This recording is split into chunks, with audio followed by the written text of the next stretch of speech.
2023년의 시작을 축하했던 게 엊그제 같은데 벌써 절반이 훌쩍 지나버렸습니다. 작년과 비교했을 때 여러분의 지난 6개월은 어떠셨나요? 저의 지난 6개월은 엄청난 행운이 찾아온 건 아니지만 작년에 힘들고 괴로웠던 일이 많았던 터라 올해는 소소한 일상 자체가 큰 행복으로 다가오네요. 앞으로 남은 날도 큰 행운보다는 일상의 작은 행복으로 잘 마무리되었으면 좋겠습니다. 한 해의 절반인 6월을 마무리하며 작년 6월의 사건이 생각나 사연을 보내게 되었어요. 글 솜씨가 부족하고 재미없어도 끝까지 들어주셨으면 좋겠습니다. 본격적인 이야기를 하기 전에 제 소개를 해야겠네요.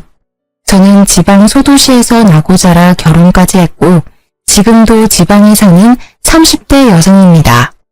아기는 없고 20대부터 인터넷 쇼핑몰을 운영했어요. 요새는 사람들이 인터넷 쇼핑몰을 많이 해서 매출이 떨어지긴 했지만 오래전부터 꾸준히 이 일을 해와서인지 여전히 먹고 사는 데 지장이 없을 정도로 넉넉한 매출이 나오고 있습니다. 제 부모님은 직접 농사지으며 백반집을 운영하고 있어요. 평생을 바쁘게만 살아오셨고 그 덕에 지금까지 노후까지 문제없을 만큼 돈을 모았답니다. 남편은 결혼 당시 중소기업에 다녔어요. 월급이 한 번도 밀린 적이 없지만 상여금이나 보너스는 전혀 없고 급여도 크지 않았습니다. 시댁은 시어머니만 계시는데 농사일하며 수확한 작물들을 팔아 생활비를 조금씩 벌고 있었어요. 이렇게 시댁 형편이 넉넉하지 않아서 신혼집을 친정에서 마련할 수밖에 없었습니다. 친구들은 결혼하며 시댁에서 집은 물론이거니와 비싼 예물을 받았다고도 하던데 저는 아무것도 받지 못했죠. 친구들이 부럽기도 했지만 시댁 형편상 어쩔 수 없다고 생각했습니다.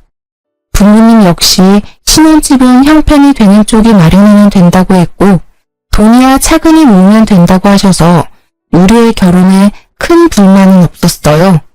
무엇보다 딸인 제 선택을 적극적으로 지지했고요. 이렇게 우리는 큰 어려움 없이 결혼식을 올리고 신혼여행을 다녀와 시댁으로 향했습니다.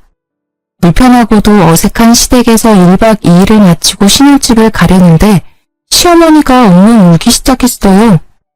아이고 우리 아들도 이렇게 떠나가네.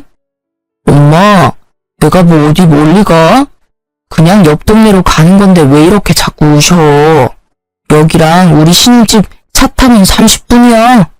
엄마 무슨 일 있으면 바로 달려올 테니까 울지 마요. 엄마가 자꾸 우니까 마음이 너무 아프잖아. 바깥 양반 저 세상 가고 나서 너를 남편처럼 생각하고 살았는데 이렇게 가버리니까 속상해서 그러지. 이제 이 집에서 나 혼자 살 자신이 없다. 쓸쓸하고 외로워서 어떻게 살아? 너 신혼여행 가 있을 동안에도 내가 얼마나 무섭고 외로웠는지 아니? 그런데 내 속은 하나도 모르고 전화 한 통도 안 하고 엄마 서운해. 핸드폰 배터리가 다 돼서 연락 못했어요. 엄마 미안. 그래도 속으로는 매일 엄마 생각하고 있었어. 또 오느라 정신 팔린 건 아니고 아무리 신혼 재미가 좋아도 이 엄마한테 연락하는 거 잊지 마. 엄마가 널 아들 이상으로 생각하는 거 알지? 그럼 알죠. 걱정하지 마요. 결혼해도 지희랑 종종 놀러 올게. 당연히 그래야지. 이 시어미 혼자 시골에서 사는데 아들 며느리가 아니면 쓰나. 참, 지희야 이거 받아라. 시어머니는 제게 웬 박스를 건네셨습니다. 그 안에는 반찬통도 있었고 무언가가 가득 들어있는 검정 봉지도 여러 개 있었어요. 이게 다 뭐예요? 이 검정 봉지에는 누룽지가 들어있고 이거는 젓갈, 이거는 밑반찬들이다. 우리 민석이 아침에 회사 가기 전에는 누룽지에 젓갈 먹으니까 아침마다 이 누룽지 잘게 부셔서 물 넉넉히 넣고 푹 끓여서 먹여라. 이 멸치볶음이랑 진미채는 민석이가 가장 좋아하는 반찬이니까 내 식사 때마다 꺼내주렴.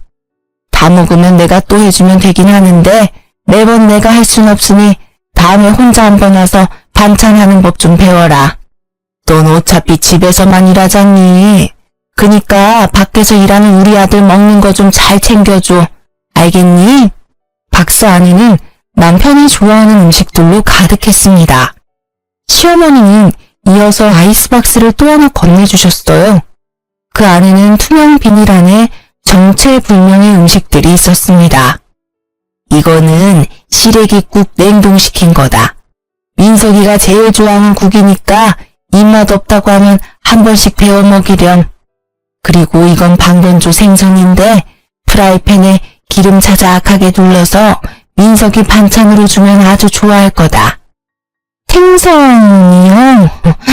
상견례 때도 말씀드렸다시피 어릴 때 생선가시가 목에 걸린 적이 있어서 그 뒤로 생선이라면 질색이에요.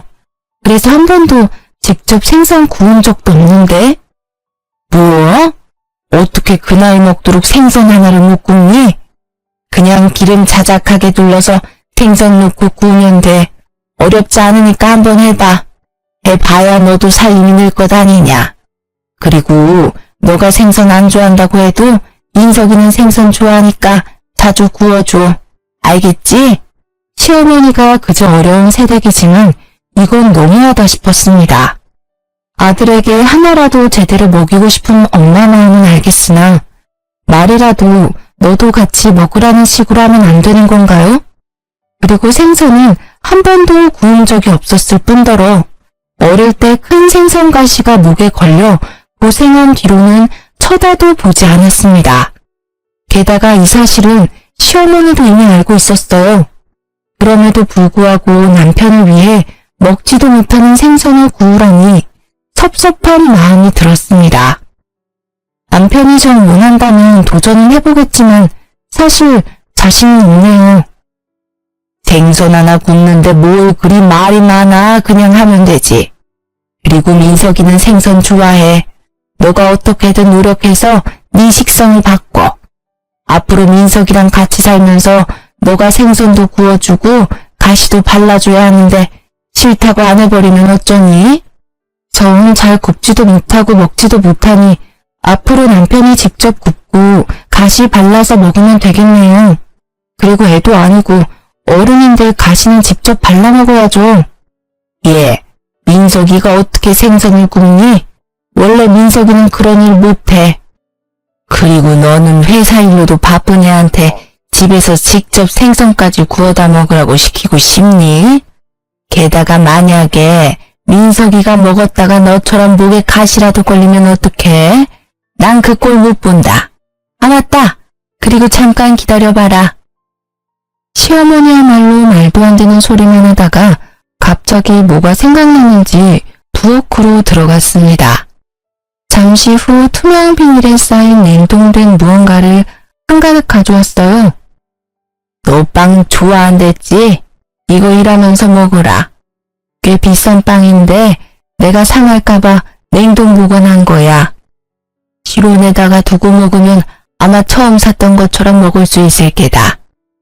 사실 생선 이야기 할 때까지만 해도 서운했는데 제가 좋아하는 빵을 따로 챙겨주니 서운한 마음이 금세 풀렸어요. 남편은 시어머니가 챙겨준 음식들을 보며 아주 행복한 표정을 지었습니다. 우와, 우리 엄마 손 큰 건 역시 알아줘야 한다니까. 이것만 있어도 한 달은 넉넉히 먹고 살겠다. 엄마 고마워요. 고맙긴. 신혼재미 좋다고 이 엄마 잊지 말고 자주 들러. 전화도 자주 하고. 알겠어? 우리는 시어머니가 챙겨준 음식들을 한가득 챙겨 신혼집으로 왔습니다.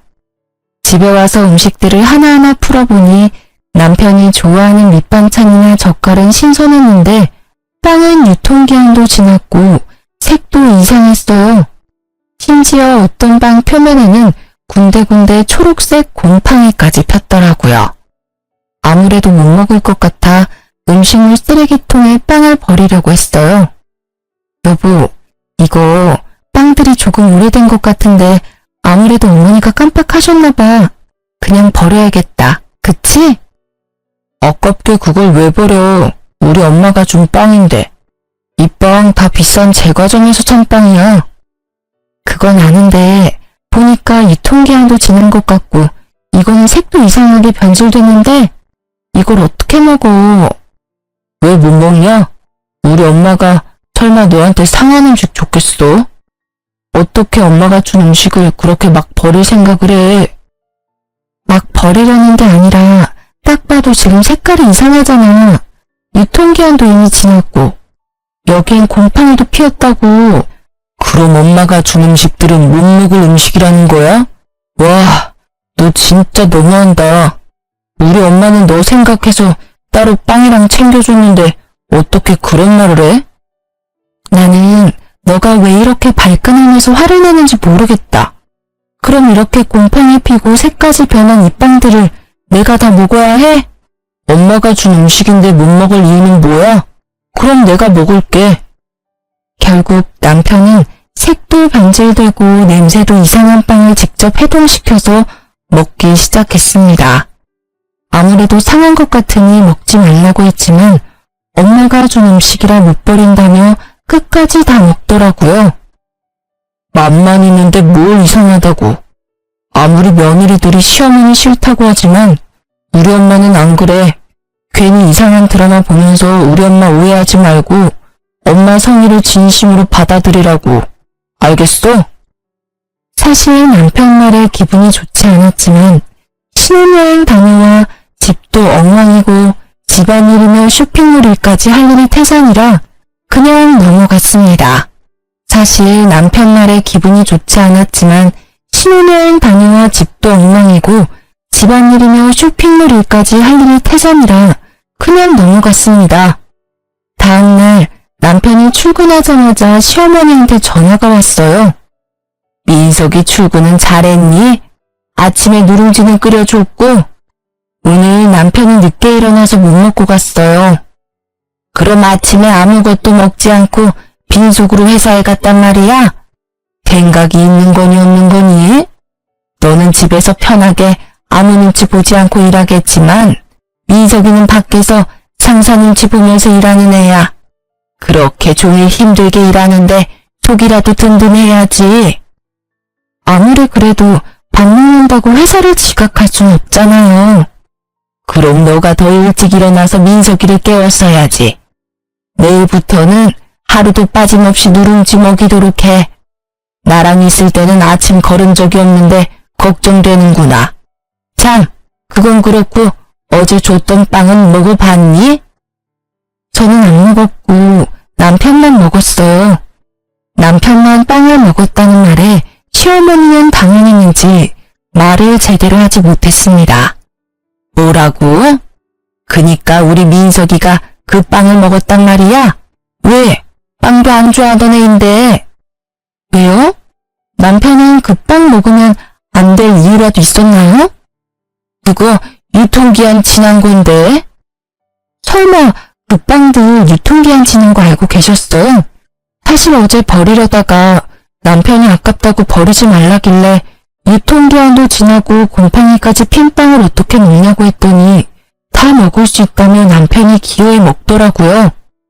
그래서 민석이가 그 빵을 먹었어? 네, 끝까지 먹겠다길래 그냥 뒀죠. 근데 곰팡이 피고 유통기한 지난 걸 알고 계셨으면서 저한테 왜 주셨어요? 그 빵 냉동 보관된 거라서 먹어도 되긴 한데 민석이는 워낙 위장이 예민해서 그런 거 먹으면 탈이 나.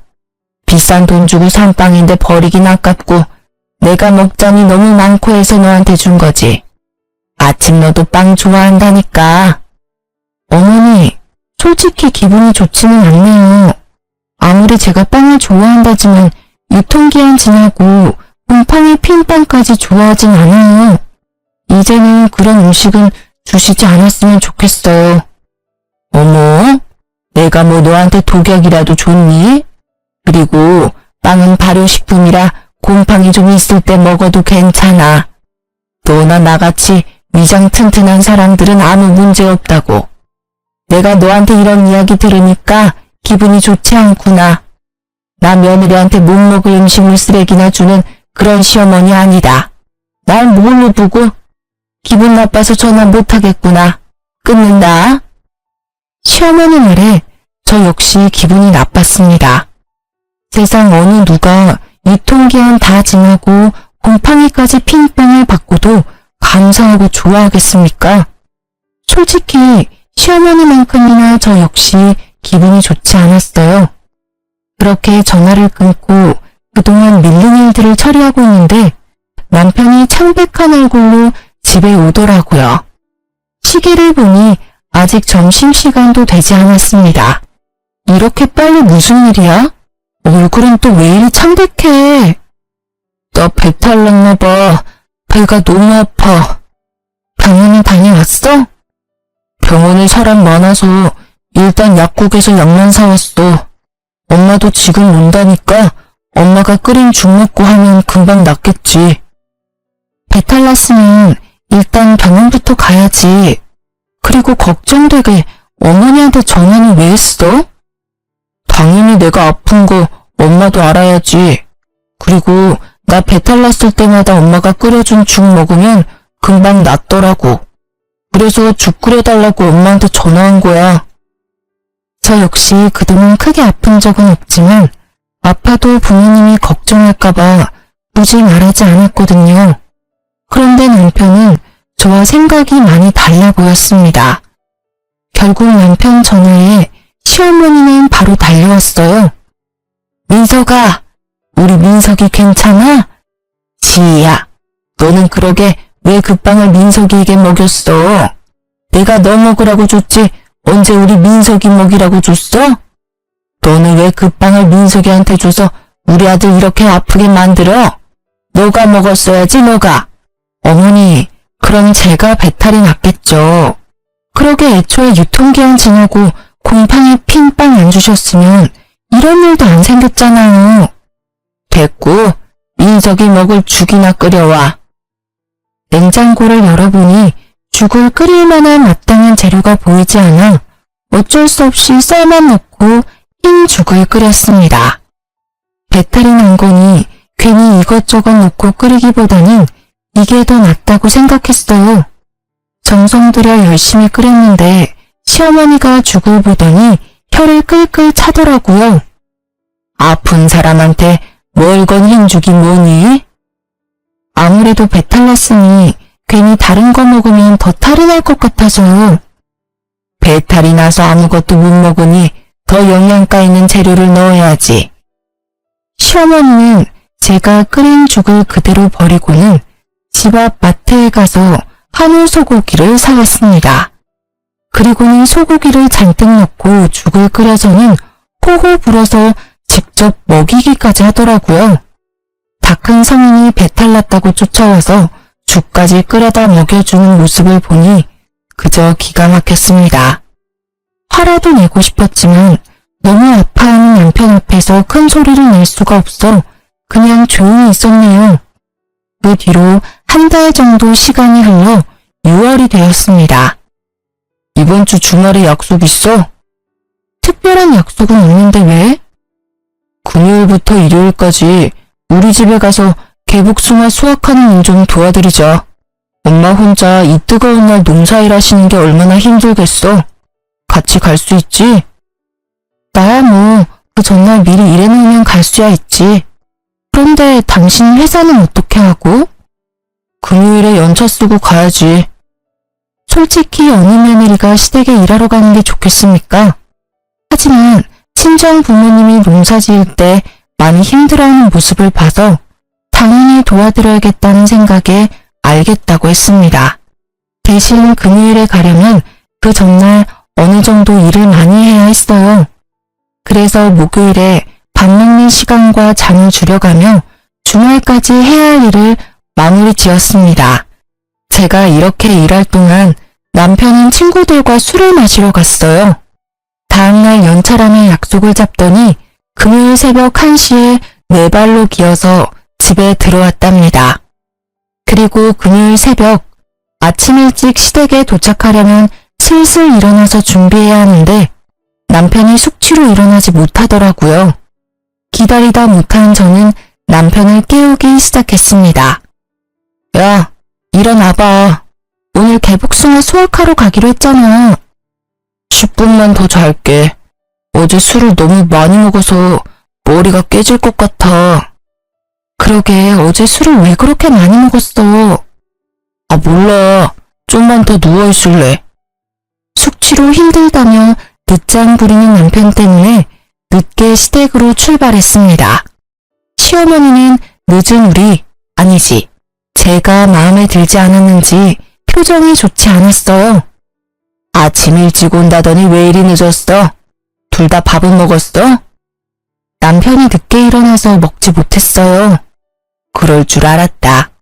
일하러 오는 사람들이 밥도 안 먹고 오면 어떻게 이래?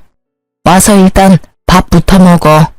시어머니는 밥을 먹으라고 상을 차려두는데 남편에게 압력솥에 새 밥을 퍼주더라고요. 그러더니 제게는 남편과는 다른 잡곡밥을 주었습니다. 이거 어젯밤에 한 잡곡밥인데 민석이는 소화가 잘 안 돼서 잡곡밥을 못 먹어. 그러니까 넌 이 밥 먹어라.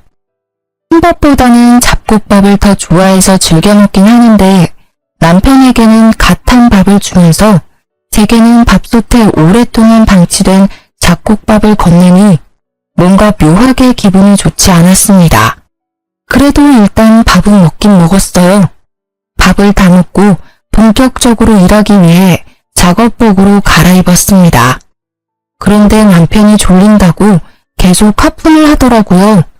아, 피곤하고 온몸이 다 쑤시네. 어제 술을 너무 많이 먹었나 봐. 민석이 어제 술 먹었니?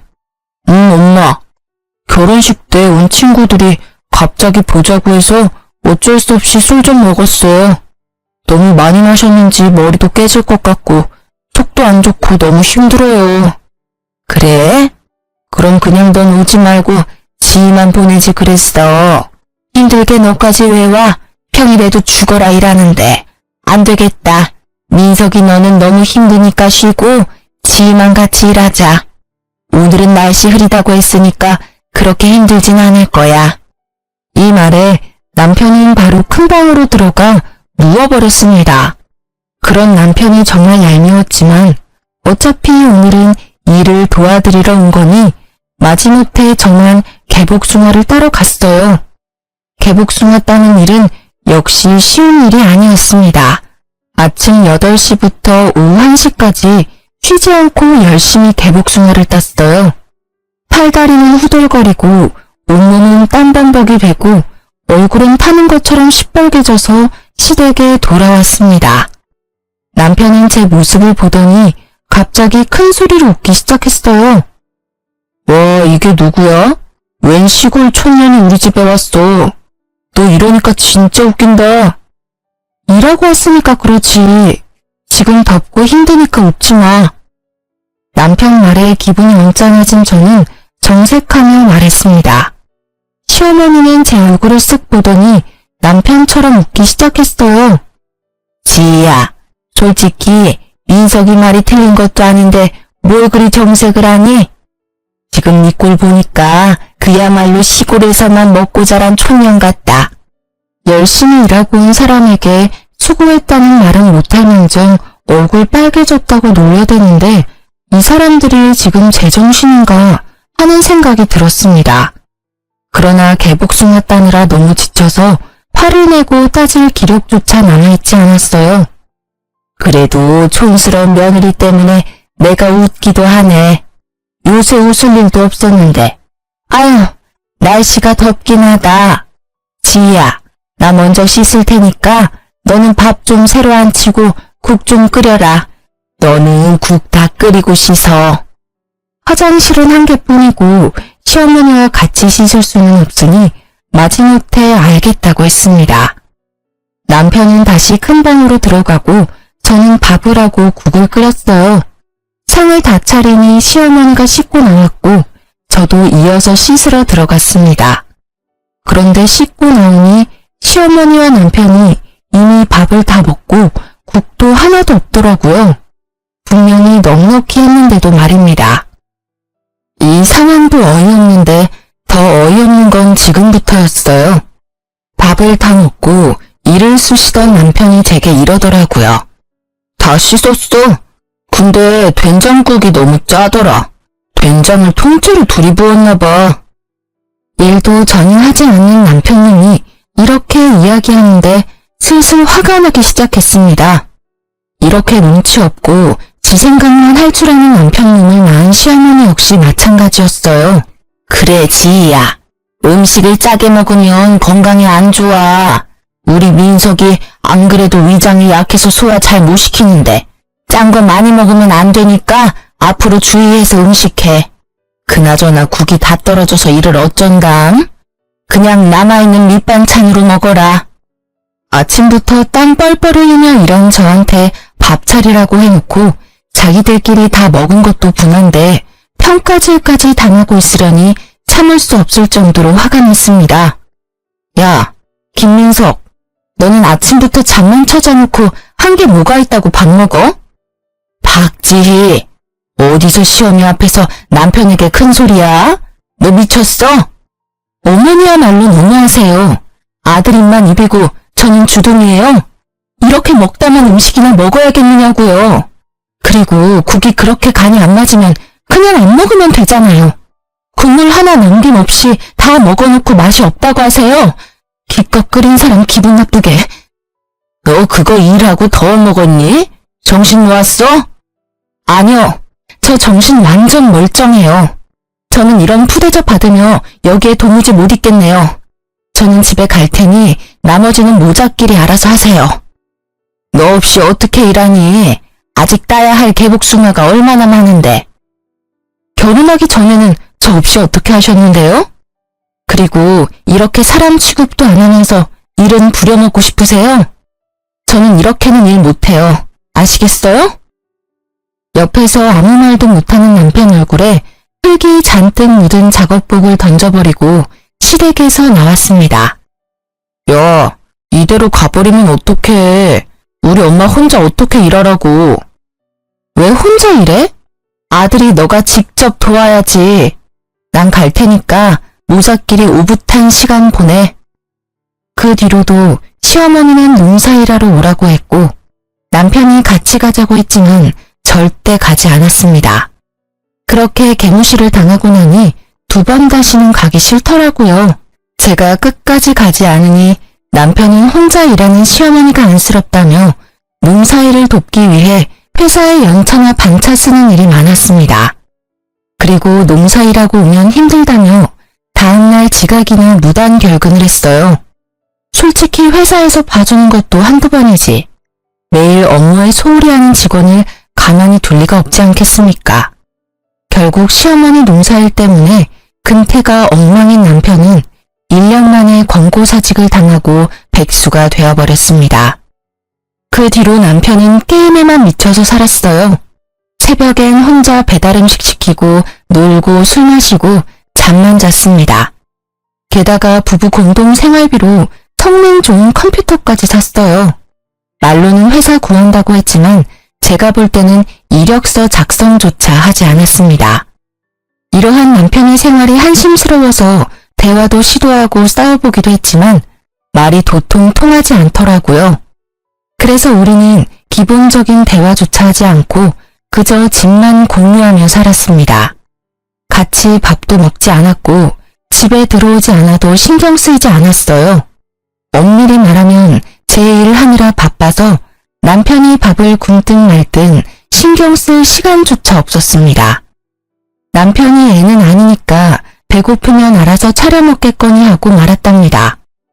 그러던 어느 날 집에서 일하는데 시어머니가 한가득 장을 봐서 오셨어요. 당황한 저와는 달리 남편은 시어머니가 올 걸 알고 있었는지 아주 반갑게 맞이하더라고요. 엄마, 왔어? 너 배고파. 밥 좀 줘. 그래, 우리 아들. 엄마가 이것저것 사왔다. 얼른 밥 차려줄게. 너는 집에 있으면서 얼마나 우리 민석이 밥을 챙겨주지 않았으면 애가 나한테 밥을 다 해달라고 하니? 오셨어요? 그동안 저도 일이 너무 바빠서 잘 못 챙겼네요. 거기 멀뚱히 서 있지 말고 얼른 와서 나 좀 도와라.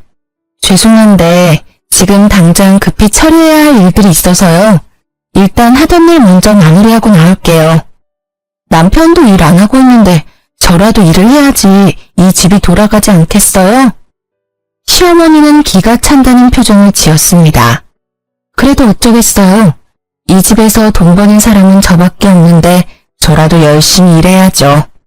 그렇게 저는 방으로 들어가고 시어머니는 요리를 시작했는데 부엌에서 냉장고 상태가 어쩌느니 청소가 엉망이라느니 하면서 뭐라고 하더라고요. 그러나 일하느라 바빠 시어머니의 시시콜콜한 말들에 신경 쓸 겨를이 없었습니다. 잠시 후 시어머니가 나가서 불러보니 임금님 수라상 같은 밥상이 차려져 있었어요. 시어머니는 저를 보더니 아주 못마땅한 표정으로 앉으라고 했습니다. 그동안 맨날 배달 음식만 먹으니까 질렸는데 너무 좋다. 그래, 우리 아들 많이 먹어라. 그동안 얼마나 고생했는지 살이 다 빠졌네. 그리고 지희 넌 그깟 푼돈 버는 쇼핑몰 운영한다고 우리 아들 밥도 안 차려주니? 너 내가 경고하는데 돈 번다고 민석이 기죽이지 마라. 지금은 놀지만 앞으로 크게 될 사람이야. 네가 쇼핑몰로 돈을 얼마나 많이 버는 줄은 모르겠지만 앞으로 너보다 돈 많이 벌 사람이라고. 지금 저보다 돈 더 많이 벌려면 대기업에는 가야 할 텐데요. 나이는 많고 그렇다 할 경력도 없고 회사에서 잘리기까지 한 남편을 받아줄 대기업이 어디 있을런지 모르겠네요. 네가 뭐 얼마나 번다고 그래? 너 통장 가져와봐. 시어머니 말에 당당히 폰뱅킹 어플을 열어 통장 잔고를 보여주었습니다. 예상보다 많은 금액에 시어머니와 남편은 깜짝 놀랐어요. 뭐 그래도 그동안 열심히 살았나 보네. 그래도 쇼핑몰은 언제 망할지도 모르잖아. 너무 불확실해. 그러니까 그깟 쇼핑몰 한다고 유세 떨지 말고 우리 아들 잘 내조해. 참, 그리고 다음 주에 고구마 캘 거다. 그날은 핑계대지 말고 꼭 와라. 어머니 아들 지금 백수잖아요. 종일 게임만 하고 먹고 자고 놀기만 하는데 어머니 아들만 가면 되지 일하는 저까지 꼭 가야 해요? 게다가 남편은 지금껏 우리 집 농사일 때 한 번도 안 했는데요? 이 말이 마치자마자 시어머니는 제게 숟가락을 던졌습니다. 시어머니가 오라면 그냥 네 하고 오면 되지 어디서 말대꾸야? 사위는 백년 손님이고 며느리는 종신 식구라는 말도 몰라? 사위는 손님이니 처가에서 일하면 안 되고 며느리는 식구니까 시댁에서 같이 일해야지. 그리고 보기에도 귀한 아들을 너한테 준 것도 아까운데 너네 집에서 어떻게 일하는 꼴을 봐? 살다 먹던 숟가락으로 맞아본 적은 없는지라 너무 당황스러워 말도 못하고 멍한 표정으로 있었습니다. 그 표정을 보더니 남편이 비웃더라고요. 내가 너 혼날 줄 알았다. 아까부터 엄마가 도와달라고 했는데 나와보지도 않더니 꼴 좋다.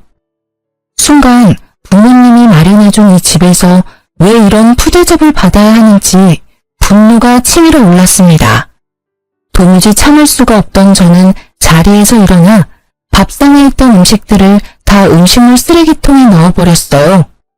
남편은 놀라서 아무 말도 못하고 시어머니는 제게 소리를 지르기 시작했습니다.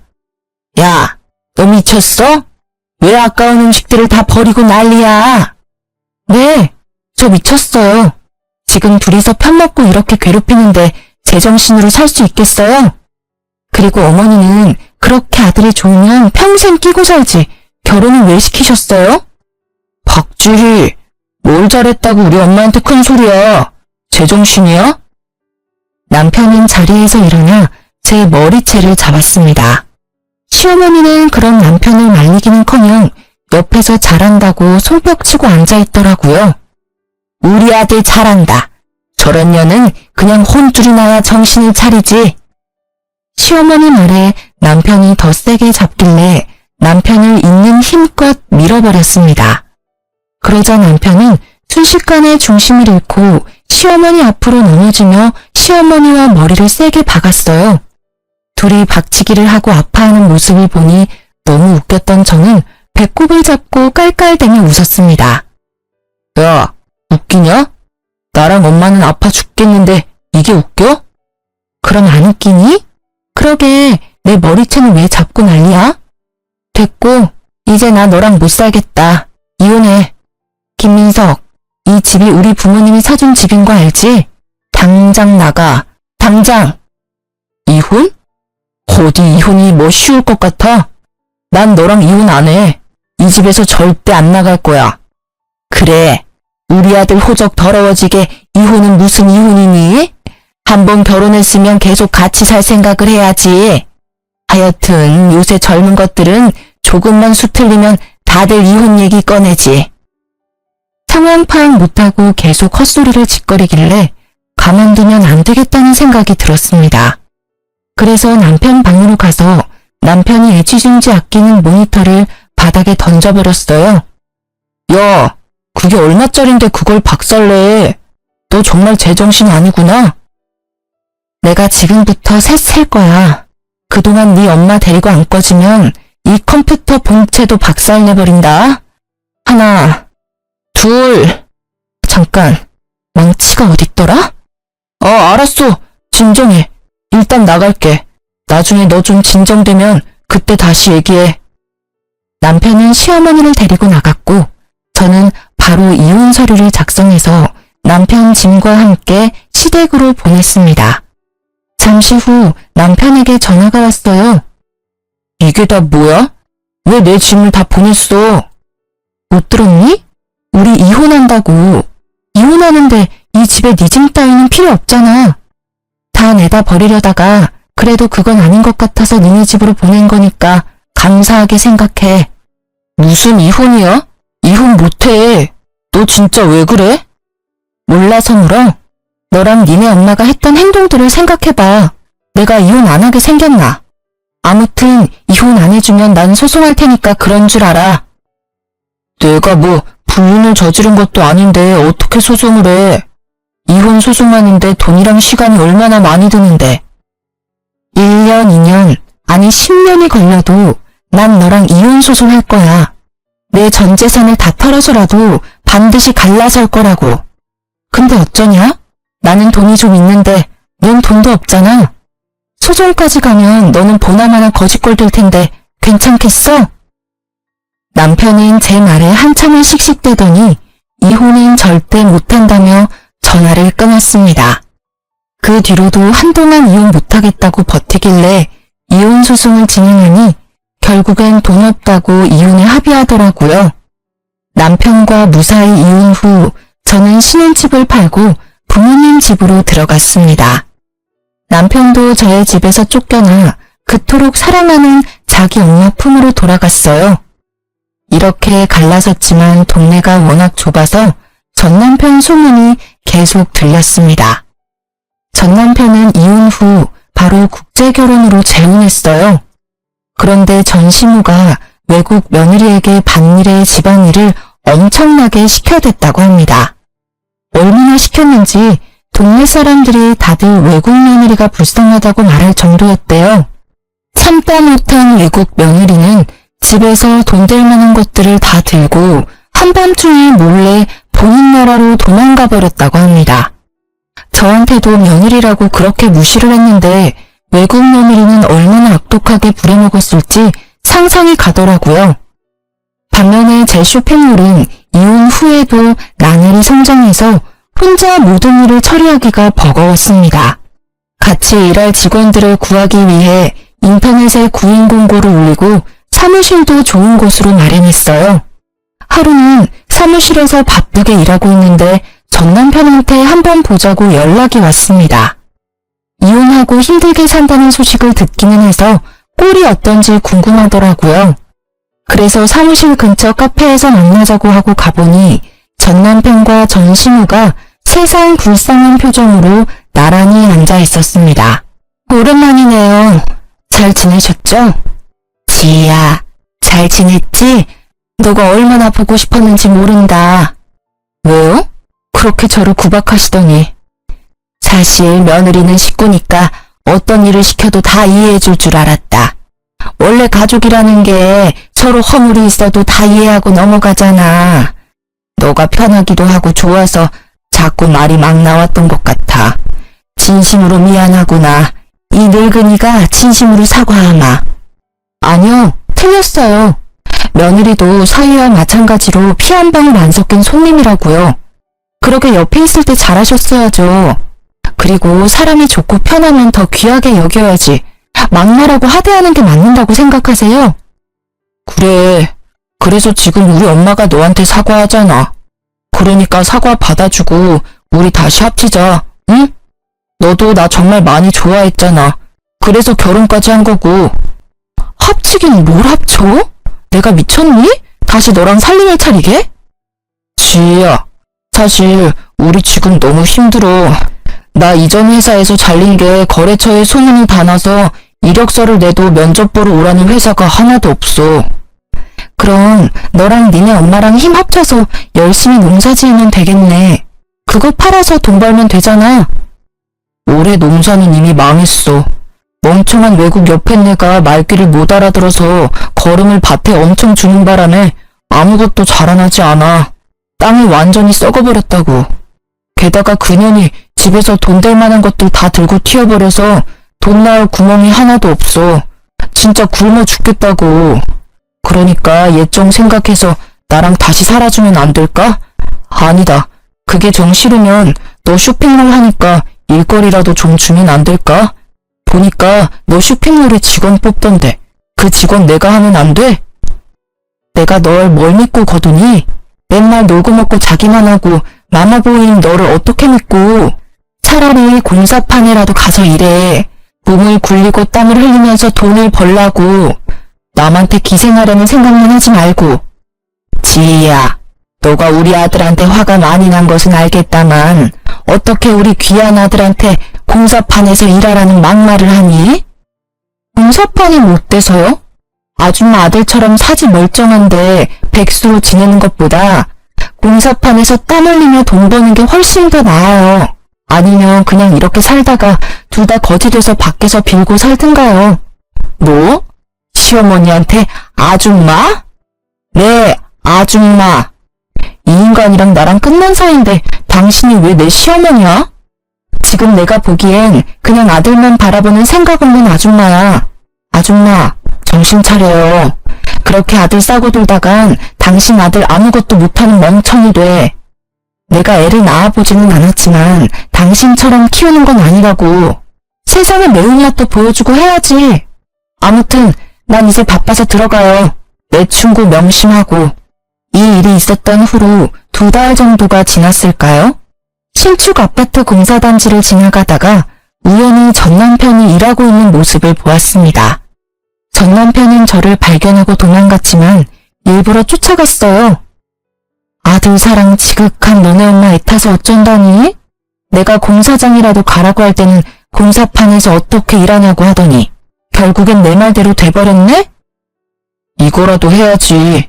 일자리도 못 구하고 엄마랑 나랑 굶어 죽을 판인데 손가락만 빨면 살 수는 없잖아.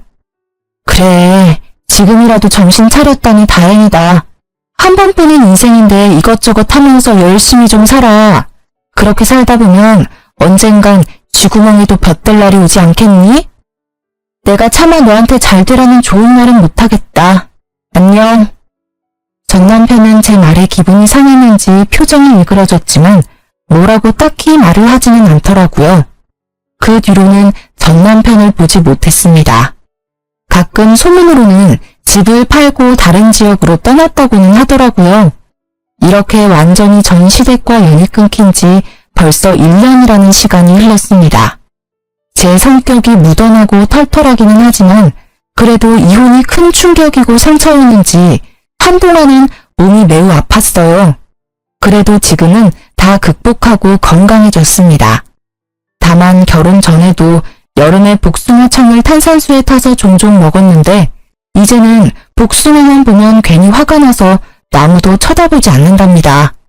보기만 해도 화병이 난 것처럼 머리가 지끈지끈 아프고 심장이 터질 것만 같더라고요. 그리고 지난주 그동안 차곡차곡 모아둔 돈으로 큰 집으로 이사를 했어요. 물론 부모님과 함께요. 아직 집 정리가 안 돼서 엉망이지만 부모님께 큰 효도한 것 같아 너무 뿌듯했습니다. 어제는 가족끼리 외식을 하고 부모님과 노래방에 갔는데 아빠가 있을 때 잘해라는 노래를 구성지게 부르시더라고요. 그 노래를 듣고 있자니 전 신화 전 남편 놈이 생각이 났습니다. 옆에 있는 사람에게 잘했으면 이혼당하지는 않았을 텐데 귀한 줄 모르다가 결국 거지꼴이 되었잖아요. 저는 절대 그렇게 살지 말고 제 옆에 있는 가족들, 든든한 직원들 하나하나를 다 귀히 여겨야겠다고 다짐하고 또 다짐했습니다. 저의 이야기는 여기까지입니다. 부족한 글솜씨인데도 끝까지 들어주셔서 감사합니다. 모두 행복하세요.